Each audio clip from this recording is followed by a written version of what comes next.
dipersembahkan oleh Bank BRI. Assalamualaikum warahmatullahi wabarakatuh. Alhamdulillahirrabbilalamin. Di pagi hari ini kita masih diberikan kesempatan oleh Allah Subhanahu wa Ta'ala untuk hidup sehat dan kembali menimba ilmu yang lebih banyak lagi dalam tafsir Al-Misbah. Nah, pada episode sebelumnya sudah dijelaskan ayat 1 hingga 10 dari surat At-Taubah. Nah, pada pembahasan kemarin ini kita semakin tahu mengapa khusus surat At-Taubah ini tidak menggunakan basmalah pada awal surat. Nah, untuk pagi hari ini kami akan membedah surat At-Taubah ayat 11 hingga 22. Nah, pada ayat-ayat ini setidaknya kita akan mengetahui apa saja nih syarat-syarat yang ditetapkan untuk menjadi kaum saudara seiman. Nah, begitupun dengan sikap yang harus kita terapkan kepada kaum muslimin dan kepada kaum musyrikin yang ingkar janji. Nah, sebelum sebelum kita membahas lebih banyak lagi, saya harus menyapa terlebih dahulu nih kepada Bapak Quraisy Shihab yang masih setia bersama kita untuk mentransfer ilmunya. Assalamualaikum Pak, selamat pagi. Terima kasih. Iya Pak, nah kali ini saya bawa teman-teman saya nih Pak, bersama dari dokter-dokter, tentunya sudah tidak asing lagi, ada Dokter Boyke, ada juga Dokter Boy dan Dokter Rido dan juga Dokter Ainun. Nah, pada episode kali ini nih Pak, kita akan membahas mengenai surat At-Taubah ayat 11 hingga 22. Langsung saja saya serahkan kepada Pak Quraisy, silakan Pak. Terima kasih. Selamat datang nih dokter-dokter yang banyak mengabdi. Alhamdulillah. Baik, kali ini kita akan berbicara tentang beberapa topik yang ada di sini. Tadi seperti dikemukakan, ayat-ayat kita ini turun berkaitan dengan orang-orang musyrik yang tadinya bertempat tinggal di sekitar Mekah. Kemudian turun ayat-ayat ini mengharuskan mereka itu keluar dari kota Mekah. Karena kota Mekah adalah kota suci. Namun demikian, kalau memang ada perjanjian antara Nabi dengan mereka, itu perjanjian tetap dilaksanakan sesuai dengan butir-butir perjanjian. Dan kalau yang mengingkari janji, ya terpaksa dilakukan tindakan terhadap mereka. Ayat kita sekarang menyatakan begini.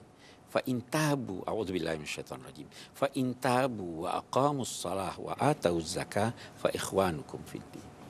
Kalau mereka bertaubat, dalam arti mereka mengucapkan 2 kalimat syahadat.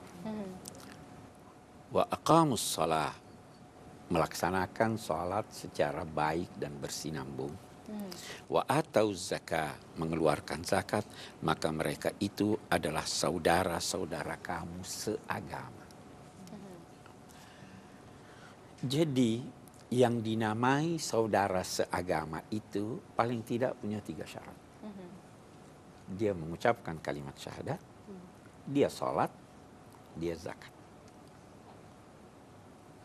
Menarik ayat kita ini kalau dibandingkan dengan ayat-ayat lain, ada juga ayat-ayat yang menggunakan kata saudara, tapi bukan saudara seagama.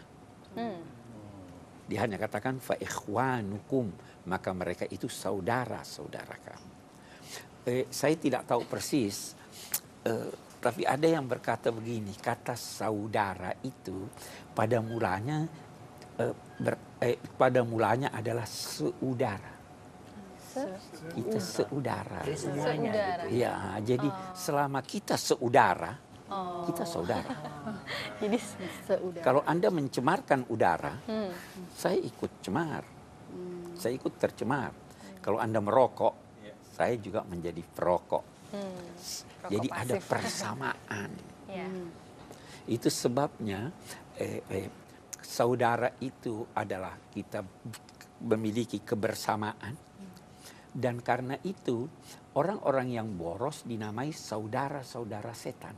Waduh, untung saya Dalam nggak arti boros nih ya. memiliki persamaan dengan setan. Setan itu boros. Setan itu boros. Jadi kalau kamu sekali belanja-belanja Aduh. itu Tapi kalau pada tempatnya boleh lah. Ya kan, itu arti saudara. Dalam bahasa Al-Quran, saudara pada mulanya berarti yang memiliki persamaan.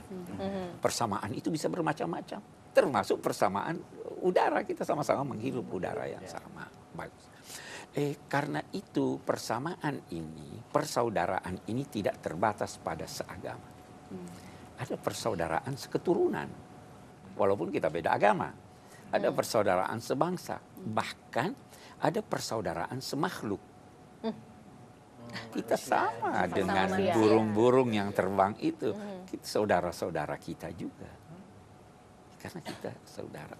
Bahkan dengan tegas itu Allah berfirman menyangkut Nabi Saleh, menyangkut Nabi Syuaib, menyangkut nabi-nabi bahwa mereka telah diutus kepada saudara-saudara mereka sebangsa, sesuku, padahal saudara-saudaranya itu tidak seagama.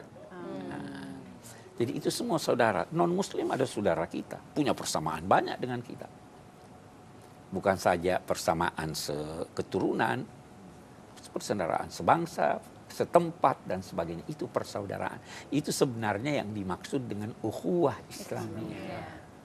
Ukhuwah Islamiyah itu bukan persaudaraan sesama muslim, tetapi persaudaraan sesuai yang diajarkan Islam. Bukan persaudaraan sesama Iya, makhluk kalau juga. enggak bisa persaudaraan sesama makhluk, oke. Tapi ukhuwah Islamiyah bukan persaudaraan sesama muslim. Tetapi persaudaraan sesuai adjektif. Islamiyah itu adjektif. Persaudaraannya itu berdasar ajaran Islam. Itu jadi di sini dia katakan kalau mau dinilai sebagai saudara seagama Islam, syaratnya adalah mengucapkan 2 kalimat syahadat, sholat, dan zakat. Sholat itu menggambarkan hubungan baik dengan Tuhan. Zakat itu menggambarkan hubungan baik dengan sama manusia. Saya kira itu. Oke, kita lanjutkan. Demikianlah kami merinci ayat-ayat kami, uraian-uraian kami bagi orang-orang yang mau tahu. Di qaumin ya'lamun, orang yang mau tahu. Ada orang yang nggak mau tahu. Kami tidak rinci kalau tidak mau tahu. Pura-pura tidak tahu. Atau pura-pura tidak tahu. Bagus. Kemudian, kalau mereka itu mengingkari perjanjian. Karena ada perjanjian antara kita dengan kaum musyrik. Setelah perjanjian itu dikukuhkan oleh mereka sendiri, dan bukan cuma mengingkari perjanjian, dan menikam agama kamu. Maksudnya apa? Mencerca, menghina agama kamu. Maka perangilah tokoh-tokohnya. Kita tidak bisa memerangi semuanya. Kita perangi tokoh-tokohnya. Saya ingin garis bawahi bahwa dalam Al-Quran kata perangi itu tidak sama dengan bunuh. Kita memerangi narkoba. Kita memerangi kemiskinan. Nah, jadi bukan berarti bunuh mereka. Perangi, siapa yang diperangi? A'immat. Tokoh-tokoh. Innahum la aimana lahum. Mereka itu tidak wajar mendapat, tidak wajar diikat perjanjian kesepakatan dengan mereka. Perangi mereka, kita lihat. La'allahum yantahun. Mudah-mudahan mereka berhenti menghina. Bukan mudah-mudahan mereka masuk Islam. Ya kan? Tapi berhenti menghina. Jadi berhenti menghina. Berhenti Hanya menghina, tujuannya berhenti itu. membatalkan perjanjian. Seperti itu. Ini ayat ini berkata begitu. Bukan dia katakan mudah-mudahan mereka berhenti dari kemusyrikan. Kita tidak bisa perangi orang Supaya dengan menjadi maksud Islam. masuk Islam. Oh. Tapi kita bisa memerangi kejahatan. Agama bukan membenci orang, tapi membenci kelakuan. Itu prinsipnya begitu. Prinsipnya ya. Ya toh? Hanya biasa ada kelakuan yang tidak bisa dipisahkan dari orangnya. Ya. Tapi kalau orangnya sudah baik, orangnya sudah ini, yang penting kelakuannya. Dan karena itu, kalau orang tersebut pernah jahat, kemudian dia hentikan kelakuannya, jangan ungkit-ungkit lagi kelakuan jahat. Terima dia. Itu ayat kita ini. Saya kira nanti kita lanjutkan. Qatiluhum yu'azzibuhumullahu bi'aidikum. Perangi mereka. Allah akan menyiksa mereka dengan melalui upayamu.